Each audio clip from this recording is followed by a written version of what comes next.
So we ended up buying this property for $13,000. No negotiating. Again, looking back, it's like, what the hell were we doing? It was trees. It was oak and pine trees. Like it was a forest at that point. But you could see kind of a little hump. It's kind of a little hump, I feel like. It was 5 acres in Missouri. It had a mobile home on it. It had a mobile home on it. It had easement access about a quarter mile off the road. And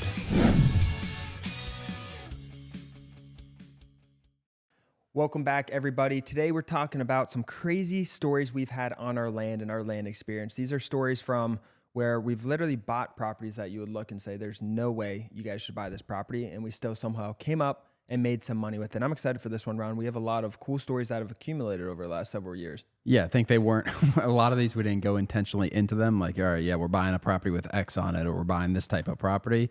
But they happen, and you got to make the best of it. I think it's going to happen. Like when you do this business long enough, you buy enough properties, like you're going to miss some things on the front end. And then part of the skill set with this business is finding out how to dispose these properties that you maybe shouldn't have bought on the front end, or at least you should know on the front end. Even if it's a 0.5%, you buy 1,000 properties, and you're going to have 5 bad properties, you know? Even if it's a 1% of your properties you buy, let's just say 1% is bad, you buy 1,000 property and you got 10 bad properties. Yeah. Bad, or I don't know if bad's even the word for these, because we made really good money.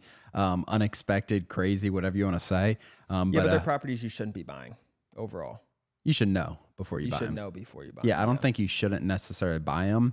And a lot of them we negotiated down on, and we did long due diligence properties. But yeah, I'm excited to get into these. These are definitely properties that stand out when I look back. Like, it's crazy we bought this property. It's even crazier that we made X money on it. Which one do you want to start with? Let's start with our first property ever. I think that's the first property ever we bought, Dan. I think that's a really good story. It's a good negotiation story. This definitely isn't the craziest one, so stay along, guys, as we go through. But the first property we ever bought, what do we have? A $12,000 offer out. It was 5 acres in Weakley County, Tennessee. I'll be very transparent with exactly the property. But I think we had a $12,000 offer out. I think 15. Was it 15? I think so. It could have been 15. I don't know. Or maybe we sold it for 15. But yeah, so we got this property on first property we ever bought. So we're getting these calls back. This guy was very interested. We looked on satellite, and what's the first thing we saw? We saw trash absolutely everywhere on the property. And we sent realtors out there, and there's a ton of trash, and there was thousands and thousands and thousands of tires. And what happens with the tires is they start growing dirt over them, and it's a mound of like trash tires. Is how she explained it. And she wouldn't even she didn't even list it for us because of how bad it was. Yeah, and looking back at it, it's a realtor we're trying to get to list the property for $25,000. She sold the property next door or something, I think 7 acres for like $35,000, something like that. So we had 5 acres under contract for, I believe it was crazy how cheap it was, $12,000 or $13,000, unbelievable. This realtor told us, and we had drone people go out there, and just a mound of tires kind of building up. So again, this makes it more crazy. I think these happen all the time, but because it was the first property, so we called the seller up. Or did you talk to the seller? Yeah, probably. Martin. Talk about Martin. That was his name. Talk about your conversation with Martin. I think he knew. He just wanted to get rid of it. He lived in Mississippi. This was in Tennessee. Yeah, he lived in Mississippi. This was in Tennessee. I showed him pictures of the trash. And what do we get him down to? 6,000? Yeah, you told him essentially, like, listen, maybe 5. What happened first, you told him we cannot buy this property for whatever we offer, $12,000. And you're like, I can pay $5,500. And what did Martin say? He's like, no, I'm not doing that. I'll drive up and clean it up. That's what he said. He said he was going to drive up to Mississippi. He said no to our our negotiation. He's like, I'll drive up there. Martin calls back 3-4 days later. He's like, yeah, you guys can still offer me $5,500. We're like, sure. That's a good property. Then we end up buying a $5,500, $5,000, $6,000 all in or something. We listed this property up, guys, and we showed all the pictures. We weren't trying to hide anything. This is a really good market too, as far as like the country. The real estate market was really seller. Yeah. It was good for sellers back then. But we listed this property up, and I mean, we had so many buyers within the first day. We sold it in a day, right? Yeah, I think for $15,000, which probably was $7,000 under market value, even with the trash. And I think he bought it from Texas or Oklahoma. Remember, he was an investor. He knew he was getting a good deal. Yeah, he sent the deposit right away, $500 on PayPal or whatever it was, and we were under contract, closed 2 weeks later or something, made our first $10,000 in this business. Yeah, and that was our first point. Like, wow, you could have some defected property and still come up good if you just get it at the right price. Crazy thing is when we're getting to these stories is this is the property where due diligence was done correctly. And like all the, you know what I mean? Like we knew everything going into this. I think, like I said, the crazy part about that was our first property. That's insane. Yeah. Wow. We didn't run away from it. A lot of people run away from trash properties. I think we did the right thing. Well, we were scared. We did a lot of due diligence. Like it wasn't appealing to us. Not like we had $100,000 in our bank and we're like, it's like, all right, we're sending $5,000 out to this trash property. Not much First after that. Flip, yeah. Like we got to get our marketing out, everything like that. But turned out to be $10,000 profit. Yeah. The stories get a lot crazier from here because we didn't know, like you said, what was going on. So we bought the property and found out horrible things about them. Which one do you want to get into? Let's go to Georgia. Georgia. Crawford County, Georgia. 2 10-acre properties, correct? Mm-hmm. 2 10-acre properties in Crawford County, Georgia, right next to each other. We get under contract. I feel like we got under contract for like $30,000, maybe more, $45,000. Yeah, we got under for $40,000. Yes. Yeah. So we do our due diligence. I notice on it's 2 10-acre lots. 2 10-acre lots. I notice on one of the deeds or something like that, the legal description. Maybe it was on a. No, after we bought it. No, it was before I noticed it. Oh, okay. I noticed before, and it said landfill or something like that. And only on one of them. Yes, only on one of them. So I think we did some due diligence on it. Daniel ended up negotiating down to $15,000 or $20,000. Not necessarily because this guy bought it like 3 years ago for like $5,000 and he was trying to make some quick money, but we negotiated down from 40 to 20 or $15,000. I noticed the landfill thing. We did not do due diligence like a buyer would do due diligence. So, well, we knew one of them something was off. Yes. And that's why I talked him down. Yeah. Keep in mind, he bought this property for like $1,800 at a tax auction. Nothing. Yeah. He bought it for literally nothing. So I remember that guy we too. go through with this purchase, not doing enough due diligence for sure. We list the property up for, I don't know, $50,000, $60,000, probably bought it for $15,000, $20,000. We list it up. And the buyers, I think $60,000 at first, and the buyers start coming in. And what happens when a buyer calls and they're interested? They start calling the county for due diligence.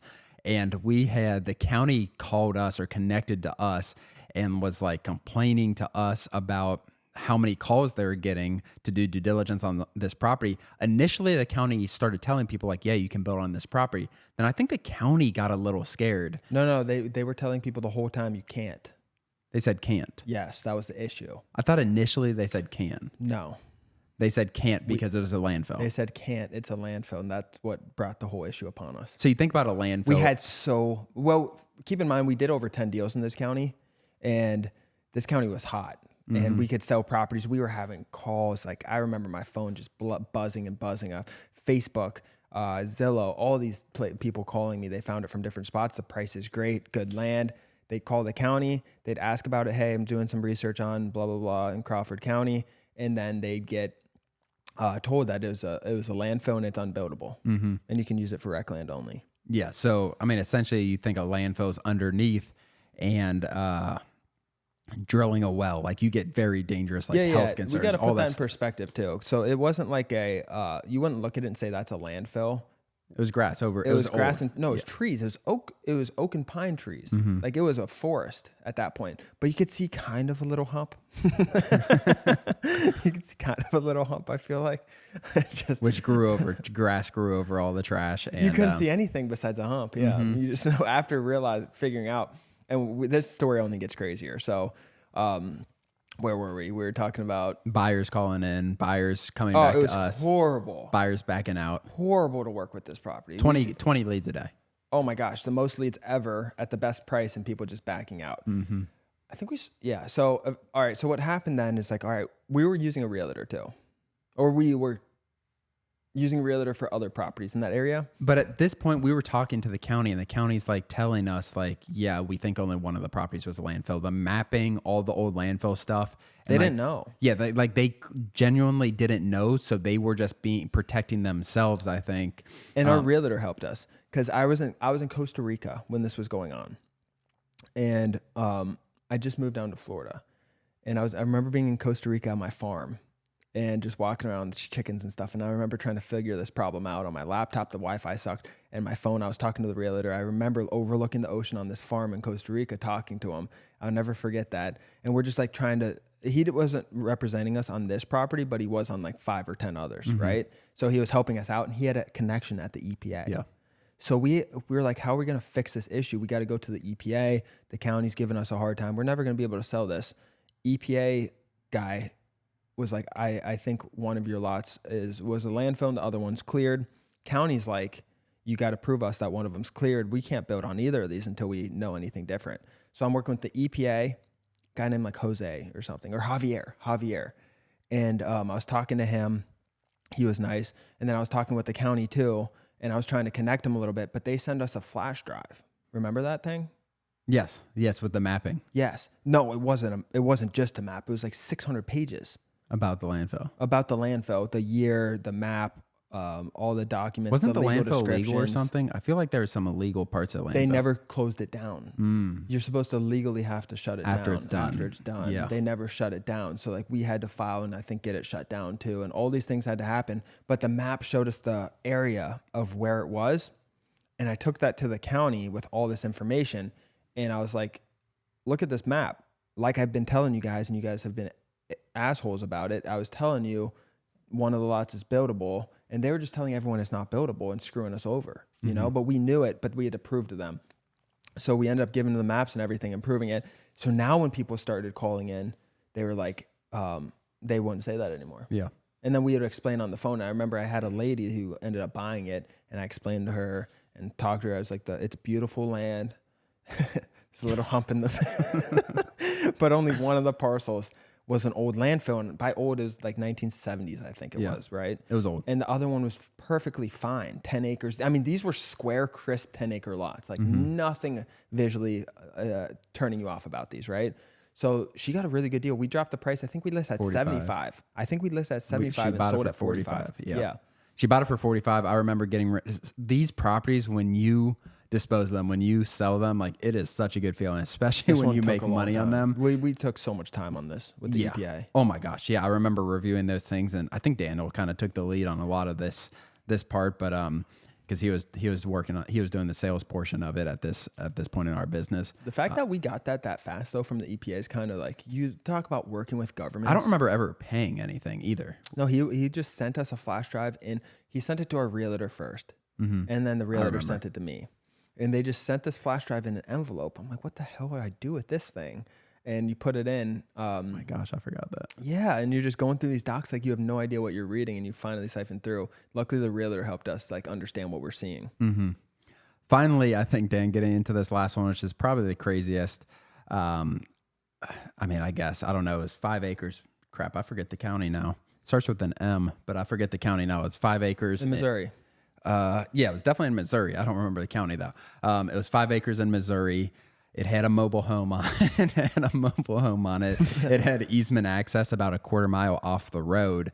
And Let's just say the landscaping was groomed. yes. And I remember the sellers, we talked to the sellers, and the sellers like, yeah, someone used to live there. I'm like, all right. For some reason, like when we were doing more deals, when we were doing higher volume of smaller deals, it was like you just needed to get through the deals, and like sometimes you couldn't look through things as much as you probably would if you only had 2 deals on your plate. But when we have 20, 25 deals we're buying at once, it's like this is a lot of shit, and then you miss things.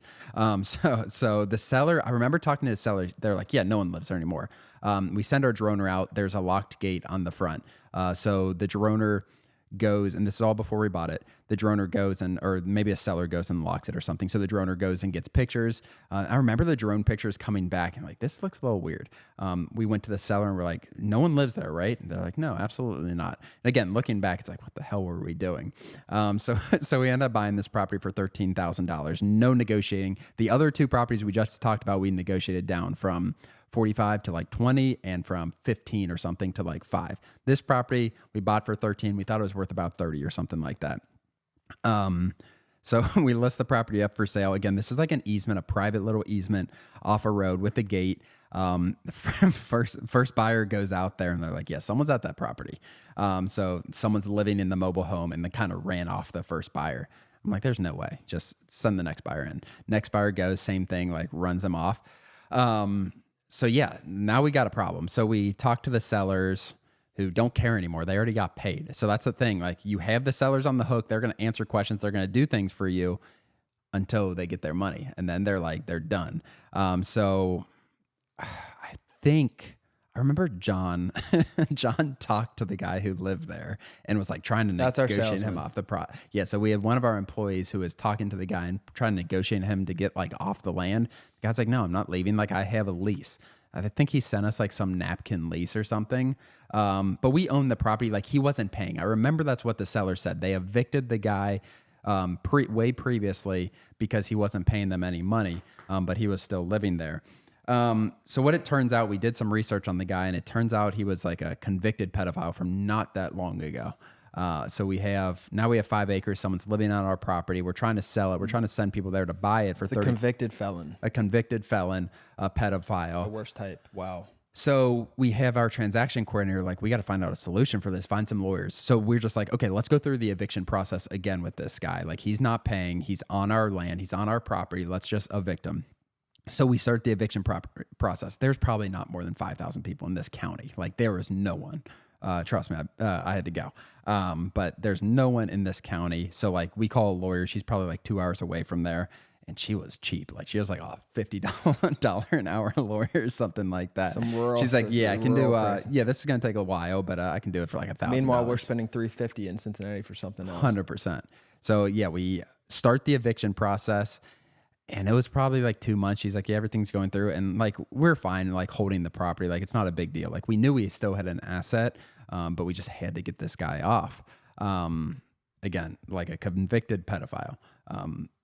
So she calls us like she's like, I got a court date finally, but someone needs to be there. I said, all right, Amy, can you fly out there? And then our transaction coordinator, she's like, no, I can't do that. Or she didn't. The lawyer's like, no, we need one of the owners, one of the operators. I'm like, oh, crap. So I looked at flights, and this was, again, in the middle of nowhere. So I looked at Kansas City. I looked at St. Louis, and it's like a hour and a half flight and like a 4-hour drive to the place. So I'm like, I got to get in the car and drive 8 hours. It was 8 or 10 hours I had to drive to go to court with this guy. Any questions? Does that all make sense up to this point? Keep going.